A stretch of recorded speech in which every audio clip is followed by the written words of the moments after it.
తాకట్లో ఉన్న బంగారాన్ని విడిపించి ఆ రోజున మార్కెట్ ధర కట్టి మిగిలిన డబ్బును మీకు అందిస్తుంది కొమ్మూరి గోల్డ్.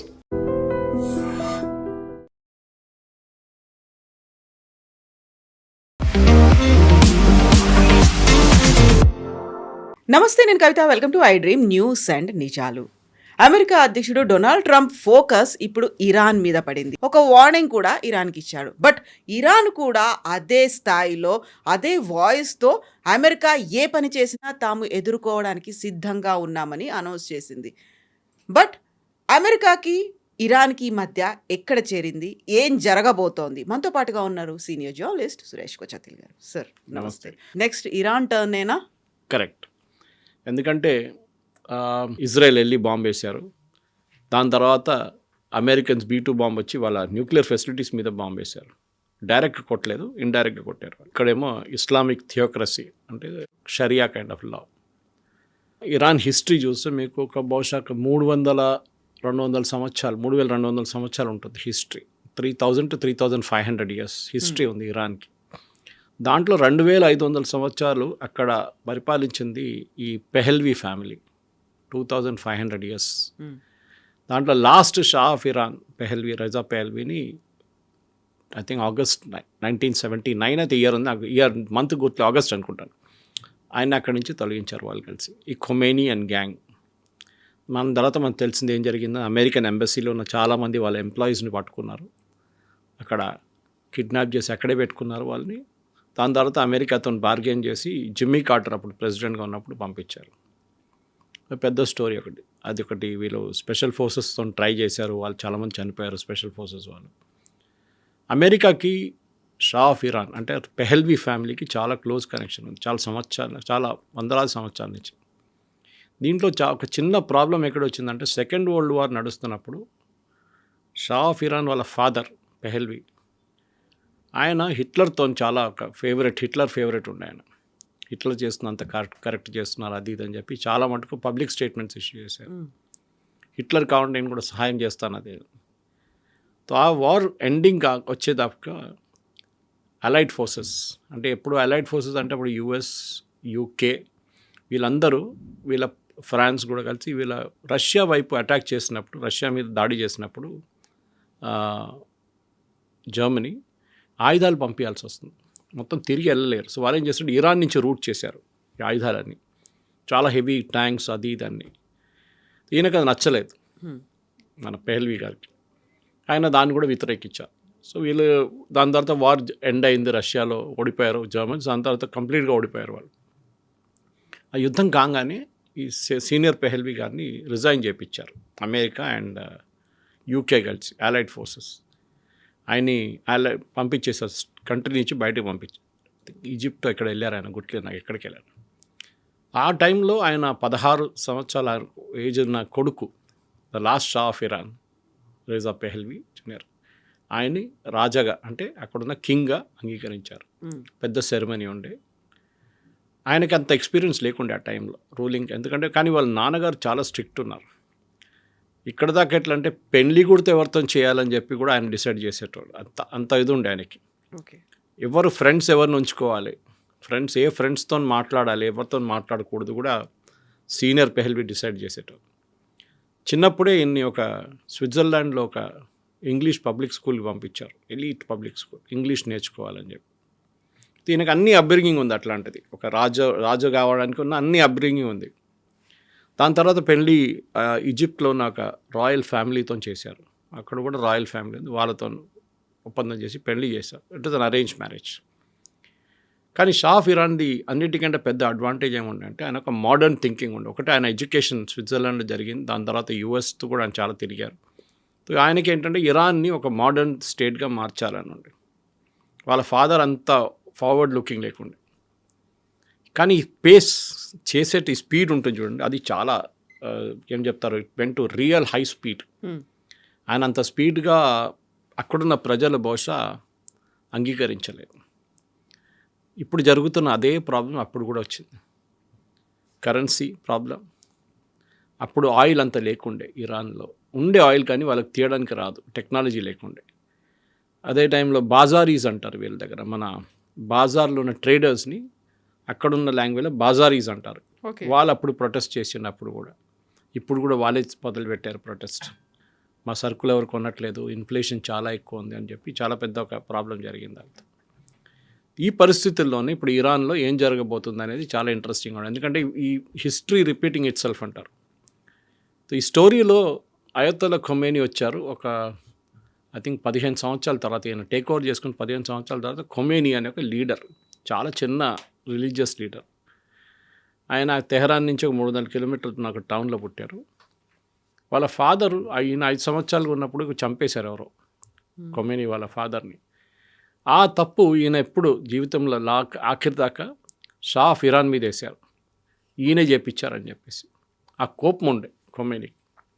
దాని తర్వాత ఆయన రిలీజియస్ టీచింగ్లో వెళ్ళిపోయాడు. ఈయనేమో ఇరాన్ని మోడర్నైజ్ చేయడానికి జర్మనీకి వెళ్ళి న్యూక్లియర్ రియాక్టర్స్ సైన్ చేశారు, యుఎస్ నుంచి ఆయుధాలు తెచ్చుకున్నారు, జర్మనీ నుంచి షిప్స్ తెచ్చుకున్నారు, చాలా సైన్ చేశారు, సంతకాల మీద సంతకాలు చేసుకుంటే. అప్పుడు దాకా ఆయిల్ కూడా కనిపెట్టారు.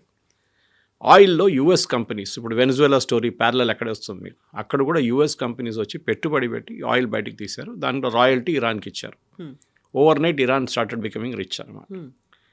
ఇది అన్నీ చూసుకుంటూ వస్తున్నప్పుడు అక్కడున్న ప్రజలకి ఈ షా ఆఫ్ ఇరాన్ మీద అంత కోపం ఆ టైంలో లేకుండే. కానీ కొన్ని సంవత్సరాల తర్వాత అది మొదలైంది. ఎందుకంటే ఆ టైంలో షా ఆఫ్ ఇరాన్కి భయం ఉన్న రెండే పార్టీలు, ఖొమేనీ కాదు, రెండే పార్టీలు. ఒకటి communist party affiliated to Russia, ఇంకోటి సోషలిస్ట్ కమ్యూనిస్ట్ పార్టీ అని చెప్పి లోకల్ ఒక యూనిట్ ఉంది వాళ్ళది.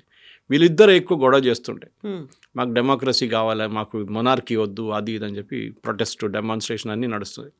రష్యాకు కూడా ఒక సెల్ఫిష్ ఇంట్రెస్ట్ ఉండే ఇరాన్ని టేక్ ఓవర్ చేయడానికి. టేక్ ఓవర్ చేయకుండా అట్లీస్ట్ ఒక ఫేవరబుల్గా ఉన్న ఒక రెజీమ్ని అక్కడ పెట్టుకుంటే బాగుంటుందని వాళ్ళ రష్యా ఒక, ఆ టైంలో యుఎస్ఎస్ఆర్ ఉండే మనకు గుర్తుంది, ఇట్ వాజ్ నాట్ రష్యా. ఇదన్నీ నడుస్తున్నప్పుడు ఖొమేనీ సడన్గా ఈ రిలీజియస్ టీచింగ్స్తో సహా ఆయన కూడా కొన్ని రాయడం మొదలుపెట్టాడు, ప్రొటెస్ట్. ఆయన్ని అక్కడి నుంచి ఇరాక్కి తగిలించేశారు, షా ఆఫ్ ఇరాన్ బ్యానిష్ చేసేసారు, డిపోర్ట్ చేసేసారు ఇరాక్లో ఒక ఫేమస్ టౌన్ ఉంది, కోమ్ అనుకుంటా, Qom, yes, it is a very important Shiite place వాళ్ళ కోసం, షియైట్స్కి.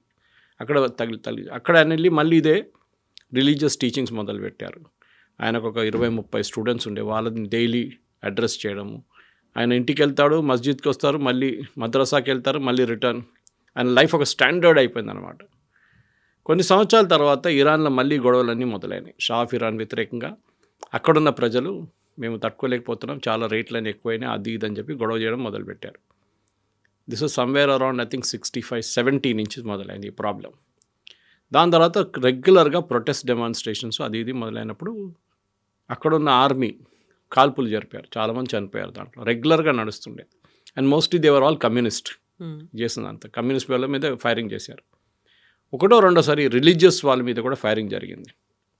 కానీ అన్నిటికంటే పెద్ద డెమాన్స్ట్రేషన్ ఎప్పుడు జరిగిందంటే అయతొల్లా ఖొమేనీ వ్యతిరేకంగా అక్కడున్న ఒక లీడింగ్ న్యూస్ పేపర్లో ఇరాన్లో, తెహరాన్లో ఒక ఆర్టికల్ వచ్చింది. న్యాచురల్లీ అక్కడున్న రూలింగ్ పార్టీ అంటే షా ఆఫ్ ఇరాన్ అప్రూవల్ లేకుండా ఆర్టికల్ రాదు అది. దాంట్లో ఈయన ఆ పని చేస్తున్నాడు, ఈయన రెవల్యూషన్ తీసుకొస్తున్నాడు, ఈయన షరియా లా తీసుకురాబోతున్నారు, మనుషుల్ని ఉరి తీసేస్తారు రోడ్డు మీద అని చెప్పి చాలా మటుకు పెద్ద ఆర్టికల్. దాని వ్యతిరేకంగా ఒక ప్రొటెస్ట్ డెమాన్స్ట్రేషన్ జరిగింది. దాని మీద కూడా కాల్పులు జరిపారు అక్కడున్న ఇరానియన్ పోలీస్. దాంతోనే ఇంకా ప్రొటెస్ట్ ఎక్కువైంది. లాస్ట్లో ఖొమేనీ ఆ టైంకి ఫ్రాన్స్కి షిఫ్ట్ చేశారు వీళ్ళు, కోమ్ నుంచి. ఫ్రాన్స్లో వీళ్ళేమనుకున్నారంటే ఫ్రాన్స్ వెళ్ళి కూర్చుంటే అక్కడున్న గవర్నమెంట్ ఈయన మాటలు అసలు they will take it in wrong sense, ఈయన మళ్ళీ అక్కడ జైలు వేసేస్తారు అనుకున్నారు.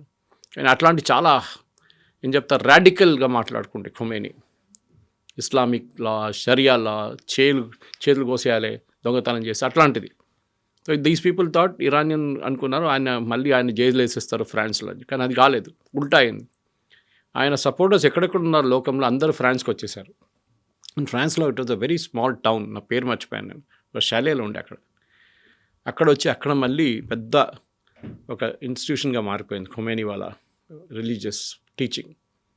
అదే టైంలో ఇంకా ఇక్కడ ప్రొటెస్ట్ ఎక్కువైనాయి. షా ఆఫ్ ఇరాన్ కొన్ని రోజులు పారిపోయాడు ఇరాన్ నుంచి. ఐ థింక్ ఆల్మోస్ట్ 2 నెలలు కనిపించకుండా పోయాడు అక్కడ. తర్వాత తిరిగి వచ్చారు, కానీ by the time he started suffering from cancer. So అదే టైంలో ఖొమేనీని రాత్రికి రాత్రి ప్రొటెస్ట్ అన్నీ చాలా ఎక్కువైనప్పుడు రాత్రికి రాత్రి ఫ్రెంచ్ గవర్నమెంటో లేకుంటే బెల్జియం గవర్నమెంట్, డౌట్ ఉంది ఇప్పుడు కూడా ఎవరు చేయించారు, ఈవెన్ యూఎస్ ఉండొచ్చు అని చెప్తున్నారు, తీసుకొచ్చి తెహరాన్లో ల్యాండ్ చేయించారు. ఆ ప్లేన్ ల్యాండ్ అయ్యే ముందు ఇరానియన్ ఫోర్సెస్ ఏమనుకున్నారంటే ఆ ప్లేన్ షూట్ చేసి పడేద్దాం, Khomeini once for all problem finish అయిపోతుంది. కానీ అక్కడున్న ఇరానియన్ గార్డ్స్ ఏమో అది అంగీకరించలేదు. So they change sides, Shah of Iran వైపు నుంచి అటువైపు వెళ్ళిపోయారు. ఈయనేమో షా ఆఫ్ ఇరాన్ ఇప్పుడు కూడా పాత లైఫ్ స్టైల్లో ఉన్నారు, క్యాన్సర్ ఉంది, కానీ ఆయన అంగీకరించట్లేదు దిగడానికి, that he will step down అనేది. లాస్ట్ చేయాల్సి వచ్చింది, పారిపోయారు, ఈజిప్ట్కి వెళ్ళిపోయారు. Okay okay, there is treatment continued and I think 10 సంవత్సరాల తర్వాత he passed away due to cancer. ఇక్కడ ఖొమేనీ కూడా అంతే, ఆయన కూడా మొత్తం థియోక్రటిక్ స్టేట్ తీసుకొచ్చారు, షరియా లా తీసుకొచ్చారు. షా ఆఫ్ ఇరాన్ ఉన్నప్పుడు పాత ఫోటోలు మీరు చూసుంటారు, తెహరాన్ యూనివర్సిటీ అంతా అమ్మాయిలు మినిస్కర్ట్స్ ఎలా ఉండేవాళ్ళు అని, they used to have that ఒక ఫ్రీడమ్ అనేది ఉండేది. ఆ తర్వాత బుర్కాలు వచ్చేసాయి. మినీ స్కర్ట్స్లో తిరుగుతున్న అమ్మాయిలు సడన్గా ఇప్పుడు బుర్కాలు వేసుకోవాల్సి వచ్చింది, ఆ పరిస్థితికి వచ్చేసారు. ఇప్పుడు ఎప్పుడు చెప్తారు life comes a full circle అంటారు, ఇప్పుడు తిరిగి అదే స్టేట్కి వస్తున్నారు. ఇరానియన్స్ అంటారు మాకు ఇది వద్దు, ఈ బుర్కాలు వద్దు, ఈ హిజాబ్లు వద్దు, ఏమొద్దు, we don't want this religion based thing, మాకు మళ్ళీ పెహల్వీని తీసుకురండి అంటే రాయల్ ఫ్యామిలీని తీసుకురండి. ఇప్పుడు అక్కడ వచ్చి ఆగినాం. ఈ మధ్య కాలంలో కూడా అమ్మాయిల్ని చంపేశారు కదా, వాళ్ళ హెడ్ కనిపించేట, వాళ్ళ జుట్టు కనిపించేట కూడా వాళ్ళు ఎక్స్పోజ్ చేస్తారు. కేవలం హెడ్ జుట్టు కనిపించేట ఎక్స్పోజ్ చేస్తున్నారు అని చంపేసినటువంటి ఇన్సిడెంట్స్ కరెక్ట్ ఉంది. అది మనం చూసే హిజాబ్ తీసి పడేసిన దానికి ఒక అమ్మాయిని తీసుకెళ్ళి కొట్టి, ఆమె తల మీద కొట్టి ఆమెని మొత్తం చంపేశారు, వాళ్ళు చాలా దారుణంగా చంపారు. ఇప్పుడు యుఎస్ ప్రాబ్లం ఎక్కడొచ్చిందంటే యుఎస్కి ఇరానియన్ ఆయిల్ మీద కన్నుంది. ఇరాన్ రెజీమ్ మార్చొచ్చు కావాలంటే ఎవరు వస్తారనేది పెద్ద ప్రశ్న. ఎందుకంటే అక్కడ ఒక గవర్నమెంట్ లేదు, ఒక పొలిటికల్ పార్టీ లేదు. సో ఎప్పుడైనా ఒక రెవల్యూషన్ జరగాలంటే 4-5 మెయిన్ ఫ్యాక్టర్స్ ఉంటుంది. దాంట్లో ఫస్ట్ ఫ్యాక్టర్ ఒక ఫిస్కల్ క్రైసిస్ ఉండాలి, అంటే ఒక రెవెన్యూ క్రైసిస్, ఒక ఏం చెప్తారు ఆర్థిక స్థితి మనం మొత్తం ధ్వంసం అయిపోయి ఆ స్టేట్లో ఉండాలి. ఇరాన్ ఆ స్టేట్లో ఉన్నారు ఇప్పుడు. ఇది ఎందుకు జరిగిందంటే మన అందరికి తెలిసిందే, యుఎస్ శాంక్షన్స్ పెట్టారు. ఈ ఇరానియన్ రెజీమ్ ఎస్పెషల్లీ ఖొమేనీ వచ్చిన తర్వాత న్యూక్లియర్ అంబిషన్స్ మీద చాలా, ఇప్పుడు ఎంత 49 సంవత్సరాలు అవుతుంది అనుకుంటే వాళ్ళు వచ్చి, ఈ రెజీమ్ వచ్చి వాళ్ళు న్యూక్లియర్ ఫెసిలిటీస్ మీద కొన్ని కనిపెట్టారు వాళ్ళు. దానికి చాలా మటుకు ఫ్రాన్స్ నుంచి జర్మనీ నుంచి స్మగుల్ తీసుకొచ్చిన పార్ట్స్ తీసుకొచ్చి పాకిస్తాన్లో ఉన్న ఏక్యూ ఖాన్తో కొన్ని ఇల్లీగల్ డీల్స్ చేసుకొని వీళ్ళు ఒక న్యూక్లియర్ పవర్ ప్లాంట్ మొదలుపెట్టారు. కానీ ఇజ్రాయెల్కి నచ్చలేదు అది. ఇజ్రాయెల్ ఏమన్నారంటే ఏ రోజు వీళ్ళు తయారు చేస్తారు రాజ్యం మీద కొట్టుపడేస్తాం మొత్తం అని. వీరేం చేస్తారు, తెహరాన్ యూనివర్సిటీలో ఫస్ట్ ప్రాజెక్ట్ పెట్టారు. యూనివర్సిటీని ఎవరు బాంబ్ చేయరు కదా అని చెప్పి, కానీ అది ఎక్కువ సక్సెస్ఫుల్ కాలేదు. కానీ దాని తర్వాత వీరు ఒక ప్లాంట్ సెటప్ చేశారు. అక్కడి నుంచి వీళ్ళు న్యూక్లియర్ మిసైల్స్కి మొదలుపెట్టారు.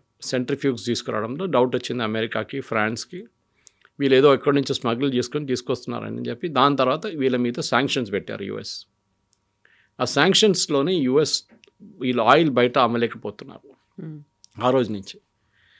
ఐఏ ఇన్స్పెక్టర్స్ వచ్చారు, ఇంటర్నేషనల్ అటామిక్ ఎనర్జీ వాళ్ళు వచ్చి వాళ్ళ కెమెరాలు పెట్టారు. చాలా మటుకు డిస్కషన్ జరిగింది. మేము విత్డ్రా చేస్తామన్నారు, విత్డ్రా చేయలేదు వీళ్ళు. అట్లాంటి చాలా డిస్కషన్ నడిచి సంవత్సరాలు డిస్కషన్ నడిచింది, కానీ ఏం జరగలేదు లాస్ట్లో. తర్వాత మనకు తెలిసిందే రీసెంట్లీ ఒక 3-4 నెలల ముందు ఇజ్రాయెల్ వెళ్ళి బాంబు వేశారు. దాని తర్వాత అమెరికన్స్ B2 బాంబు వచ్చి వాళ్ళ న్యూక్లియర్ ఫెసిలిటీస్ మీద బాంబు వేశారు. డైరెక్ట్గా కొట్టలేదు, ఇండైరెక్ట్గా కొట్టారు. వచ్చిందంటే వాళ్ళు డాలర్ సిస్టమ్ నుంచి వాళ్ళని మొత్తం తీసేశారు కంప్లీట్గా. మీరు ఇప్పుడు ఆయిల్ అమ్మితే కూడా మీకు ఆయిల్ అమ్మడానికి ఫస్ట్ పర్మిషన్ లేదు. ఎవరు కొనుక్కుంటారు?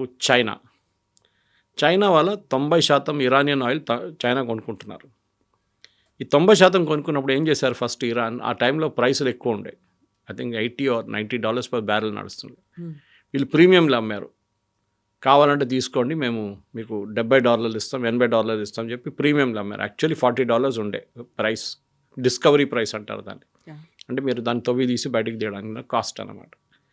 ఇట్లాంటి పరిస్థితుల్లో చైనా ఇప్పుడు ఏం చేస్తున్నారంటే, ఇప్పుడు ఈ క్రైసిస్ మొదలైనప్పటి నుంచి చైనా ఇప్పుడు డిస్కౌంట్ అడుగుతున్నారు ఇరాన్ దగ్గర. మాకు డిస్కౌంట్లు ఇవ్వండి. యుఎస్ ఏమో చైనా మీద ఏమో యాక్షన్ తీసుకోలేకపోతున్నారు, మన మీద చేశారు. మనం ఫస్ట్ ఇరాన్తో డీల్ చేసినప్పుడు మనం రూపీస్లో పే చేసాం వాళ్ళని. దాని తర్వాత వాళ్ళకి బాటర్ సిస్టంలో మనం రైస్ సప్లై చేసాం, బియ్యం సప్లై చేసాం.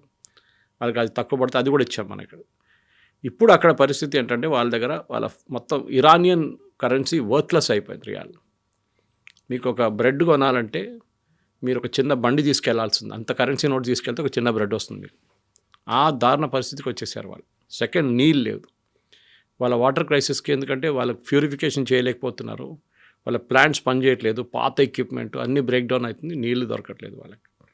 మూడోది బజారీస్, నేను చెప్పాను చూడండి, వాళ్ళు ప్రొటెస్ట్ చేయడం మొదలుపెట్టారు. ట్రేడర్స్ వాళ్ళు ఏమంటారు, మా సరుకులు ఎవరు కొనట్లేదు, inflation is ruling at more than 100%, ఎవరు కొంటారు, ఎవరు కొనట్లేదు, కరెన్సీ కూడా వర్క్లెస్ అయిపోయింది.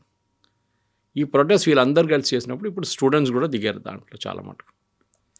ఇది ఎక్కడికి వెళ్తుందో మనం చెప్పలేము, ఎందుకంటే ఆల్రెడీ రూమర్స్ ఏంటంటే 500 మందిని కాల్చి చంపారని చెప్తున్నారు ప్రొటెస్ట్లో. శాటిలైట్ కనెక్టివిటీ మొత్తం కట్ చేసేసారు వీళ్ళు. ఈవెన్ స్టార్లింగ్తో ఉన్న ఇంటర్నెట్ ఫెసిలిటీ కూడా కట్ చేసేసారు. అక్కడి నుంచి ఒకటో రెండో వీడియోలు బయటకు వస్తున్నాయి, కానీ అక్కడ ఏం జరుగుతుంది ఎవరికి తెలియదు.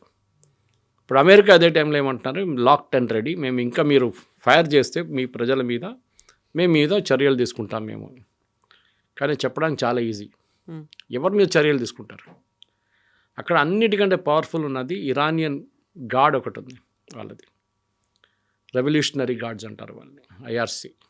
వాళ్ళందరికన్నా పవర్ఫుల్ ఒక మాఫియా. వాళ్ళు 150,000 మంది ఉన్నారు. వీళ్ళ రెగ్యులర్ ఆర్మీ అంత పవర్ఫుల్ కాదు, వీళ్ళు ఐజీఆర్సీ ఈజ్ వెరీ పవర్ఫుల్. వాళ్ళని ఒక స్ప్లిట్ చేయడానికి అమెరికా ట్రై చేస్తున్నారు. వాళ్ళ గ్రూప్స్ని అట్లీస్ట్ 25%, 25-30% మంది అమెరికా వైపు వచ్చేస్తే అక్కడున్న రెజ్యూమ్ పడిపోతుంది.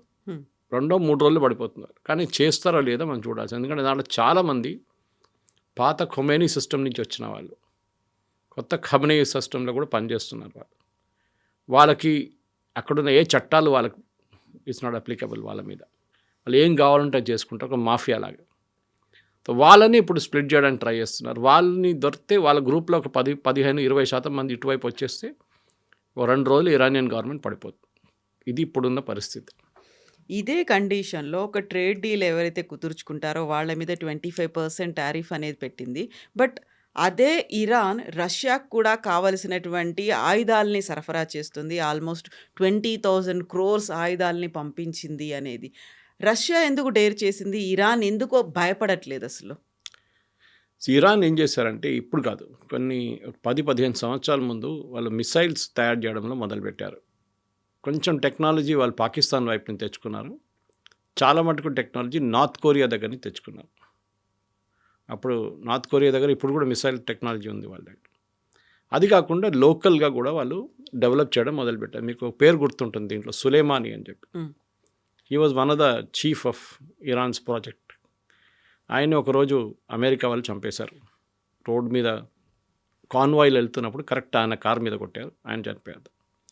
వాళ్ళ మిసైల్ ప్రోగ్రామే వాళ్ళకి మెయిన్గా అడ్వాంటేజ్గా వచ్చింది. పనికి ఎట్లా వచ్చిందంటే, ఫస్ట్ వాళ్ళు హమాస్కి సప్లై చేయడం మొదలుపెట్టారు. హమాస్కి లో ఎండ్ వెపన్స్, అంటే అక్కడి నుంచి ఇజ్రాయెల్కి ఫైర్ చేయాల్సిన కెపాసిటీ 100 కిలోమీటర్ కన్నా తక్కువ. హెజ్బుల్లాకి చాలా లాంగ్ రేంజ్ మిసైల్స్ ఇచ్చారు, 400, 300, 200 కిలోమీటర్ ఫైర్ చేసే మిసైల్స్ ఇచ్చారు హెజ్బుల్లాకి. ఇటు యమనీస్ హూతీస్కి 2,000-3,000 కిలోమీటర్కు ఉన్న మిసైల్స్ ఇచ్చారు వాళ్ళు. ఇరాన్ ఇన్ఫ్లుయెన్స్ ఒక 10 సంవత్సరాల నుంచి ఈ 5 రాష్ట్రాల నుంచి వస్తుండే. Lebanon, Syria, Assad regime was dependent on them. మన హమాస్, యెమెన్ అండ్ ఇరాక్. ఇరాక్లో part of Iraq was under Iranian control. ఈ 5 రాష్ట్రాల నుంచి వీళ్ళకి మెయిన్గా సపోర్ట్ వస్తుండే. దాంట్లో ఫస్ట్ ఇజ్రాయెల్ ఏం చేశారు, ఇస్మాయిల్ హనియాని ఫినిష్ చేసేసారు. అది కూడా తెహరాన్లో. వాళ్ళ ఇరానియన్ ప్రెసిడెంట్ చనిపోయినప్పుడు ఆయన ఫ్యూనరల్కి వచ్చారు. ఆ చనిపోయిందే పెద్ద ఒక మిస్టరీ, ఎట్లా జరిగిందని, అది హెలికాప్టర్ క్రాష్. హమాస్ని ఇజ్రాయెల్ ఫినిష్ చేసేసారు ఆల్మోస్ట్. లెబనన్లో నసరుల్లాతో పాటు అందరినీ ఫినిష్ చేసేసారు అక్కడ. ఇక్కడ యమన్ మీద బాంబులు వాళ్ళు యుఎస్ అందరు కలిసి వేస్తున్నారు, even Saudi Arabia also.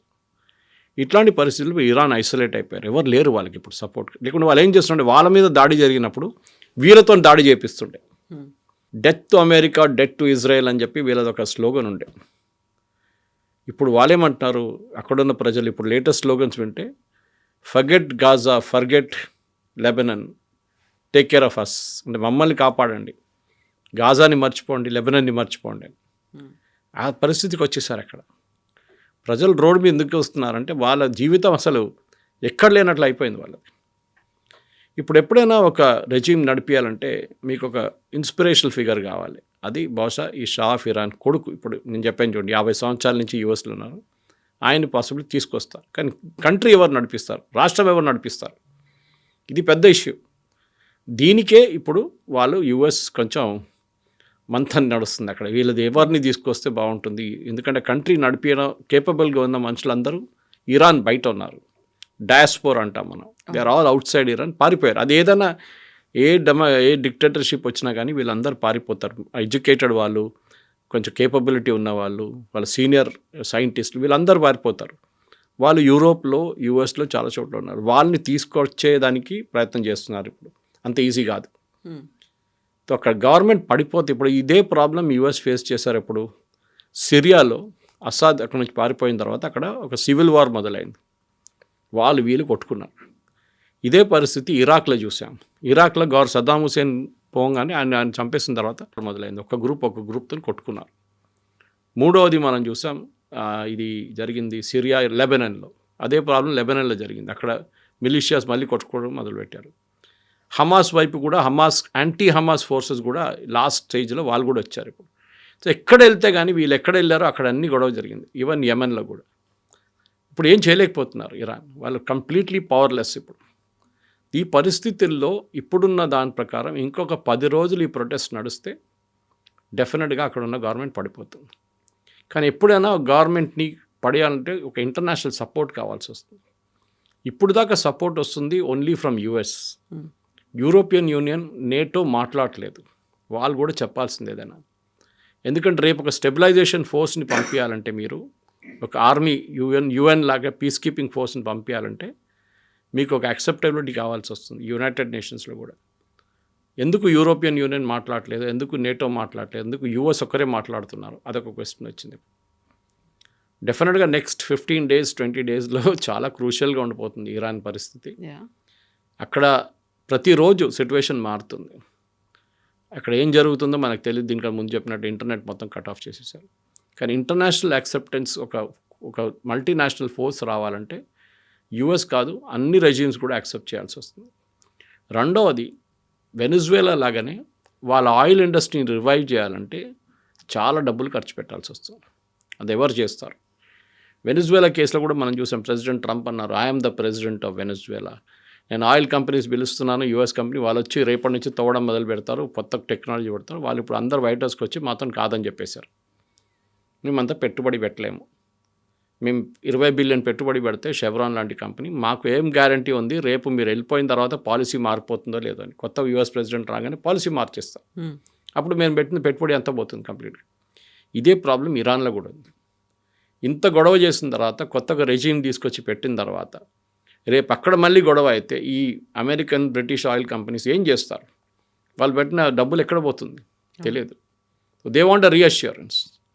Iran కేసులో ఎస్, రెజీమ్ చేంజ్ జరగవచ్చు, కానీ ఇరానియన్స్కి ఉన్న డే టు డే లైఫ్, వాళ్ళ జీవితం మార్చాలంటే వాళ్ళకి డబ్బులు కావాలి, వాళ్ళ పాకెట్లో డబ్బులు కావాలి.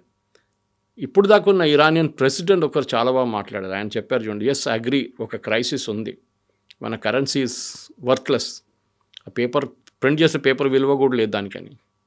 సో కానీ కొన్ని రోజులు ఉండండి, మేము ట్రై చేస్తున్నాం అని చెప్పి. కానీ అన్ని రోజులు వెయిట్ చేయడానికి ప్రజలు రెడీ ఉన్నారా లేదా అనేది పెద్ద ఒక ప్రశ్నగా మిగిలిపోయింది. సో ప్రజలు రెడీగా ఉన్నారా లేదా, దాంతోపాటుగా అసలు అమెరికా రెడీగా ఉందా లేదా అనేది. ఇప్పుడు వెనిజులాలో ఆయన్ని పట్టుకొచ్చారు, మదురోని పట్టుకొచ్చిన తర్వాత వాళ్ళకి అనుకూలంగా ఉన్నటువంటి ఒక గవర్నమెంట్ని ఫామ్ చేశారు. వాళ్ళకి ఎవరైతే చాలా ఫ్లెక్సిబుల్గా ఉంటారో ఆ ప్రెసిడెంట్నే అక్కడే పెట్టుకున్నారు. అలాంటి పరిస్థితే ఇప్పుడు ఇరాన్లో కూడా ఉంటుందంటారా?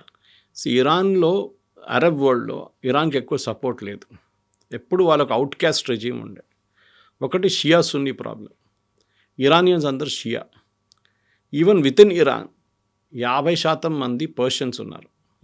మిగతా ట్రైబ్స్ ఉన్నారు అక్కడ చాలా మటుకు. కర్డ్స్ ఉన్నారు. అది కాకుండా కొమేనీ ట్రైబ్ కూడా ఒకటి ఉంది, ఆయన ఆ ట్రైబ్ నుంచి వస్తారు. ఆయన ఈ was not a Persian by the way. So అట్లాంటి ట్రైబ్స్. ఇప్పుడు భయం ఏంటంటే, ఈ గవర్నమెంట్ పడింది అనుకోండి, నెక్స్ట్ డే నుంచి అక్కడ వీళ్ళందరూ కలిసి కొట్టుకుంటారు, ఇరాక్ లాగా. అదే జరుగుతుంది. History will repeat it self. అది కాకుండా ఉండడానికి రెజీమ్ చేంజ్ జరిగితే కూడా ఇమ్మీడియట్గా ఒక స్టెబిలైజేషన్ ఫోర్స్ కావాల్సి వస్తుంది. అది యుఎస్ లీడ్ చేస్తారా? చేయరు. యుఎస్ ఎప్పుడు వాళ్ళ ఫోర్సెస్ని గ్రౌండ్లో పెట్టారు. ఆఫ్ఘనిస్తాన్లో కూడా చూసాం మనం, పారిపోయారు లాస్ట్లో అక్కడి నుంచి. US will never put it forces on the ground. వాళ్ళు యూరోపియన్ యూనియనో లేకుంటే ఆఫ్రికా నుంచో లేకుంటే ఈవెన్ భారతదేశం నుంచి ఫోర్స్ తీసుకొచ్చి అక్కడ పెడతారు. వాళ్ళు మేనేజ్ చేయాల్సి వస్తుంది. ట్రాఫిక్ లైట్ నుంచి మీరు regular monitoring of law and order అన్నీ ఈ కొత్త ఫోర్స్ చేయాల్సి వస్తుంది. అక్కడ ఎవరు పనిచేయరు. ఇప్పుడు వాళ్ళకి జీతాలు లేవు, నెల నుంచి జీతాలు రావట్లేదు వాళ్ళకి, గవర్నమెంట్ సర్వెంట్స్కి డబ్బులు లేదు గవర్నమెంట్ దగ్గర. ఈ దారుణ పరిస్థితుల్లో ఎవరు పనిచేస్తారు, ఎవరు మార్పులు తీసుకొస్తారు? షా ఆఫ్ ఇరాన్ని కొట్టి పంపించేశారు 79లో, కానీ దాని తర్వాత స్టెబిలిటీ ఇరాన్కి ఎప్పుడు రాలేదు. ఖొమేనీ ఫస్ట్ 5 సంవత్సరాలు నడిపించిన దాంట్లో చాలా ఓపిక ఉండి అక్కడ ప్రజలకి మార్పులు వస్తుంది మా జీవితంలో అది అని చెప్పి కొన్ని రోజులు బాగానే నడిచింది. కానీ దాని తర్వాత ఒకసారి న్యూక్లియర్ అంబిషన్ వచ్చిన తర్వాత వాళ్ళ మొత్తం జీవితమే ధ్వంసం అయిపోయింది. నా అంచనా ప్రకారం ఈ న్యూక్లియర్ ప్రాజెక్ట్ మీద వీళ్ళు పెట్టిన డబ్బులు అప్రాక్సిమేట్లీ $1.73 ట్రిలియన్. $1.73 ట్రిలియన్. అది ఆ పెట్టుబడి మొత్తం వేస్ట్ అయిపోయింది కంప్లీట్గా.